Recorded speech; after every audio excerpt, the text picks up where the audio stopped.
ሐናም ስትጸልይ እንዲህ አለች፣ ልቤ በእግዚአብሔር ጸና፣ ቀንዴ በእግዚአብሔር ከፍ ከፍ አለ። አፌ በጠላቶቼ ላይ ተከፈተ። በማዳንህ ደስ ብሎኛል። እንደ እግዚአብሔር ቅዱስ የለምና እንደ አምላካችንም ጻድቅ የለምና። ከአንተ በቀር ቅዱስ የለም።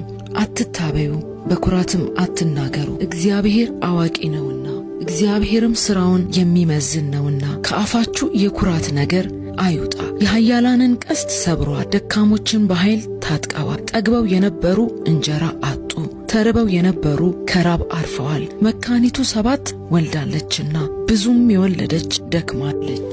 እግዚአብሔር ይገድላል ያድናልም፣ ወደ ሲኦልም ያወርዳል ያወጣል። እግዚአብሔር ድሃ ያደርጋል፣ ባለጠጋም ያደርጋል፣ ያዋርዳል፣ ደግሞም ከፍ ከፍ ያደርጋል። ከብዙ መኳንንት ጋር ያስቀምጣቸው ዘንድ የክብርንም ዙፋን ያወርሳቸው ዘንድ ችግረኛውን ከመሬት ያነሳል፣ ምስኪኑን ከጉድፍ ያነሳል። የምድር መሠረቶች የእግዚአብሔር ናቸው፣ በእነርሱ ላይም ዓለምን አደረገ።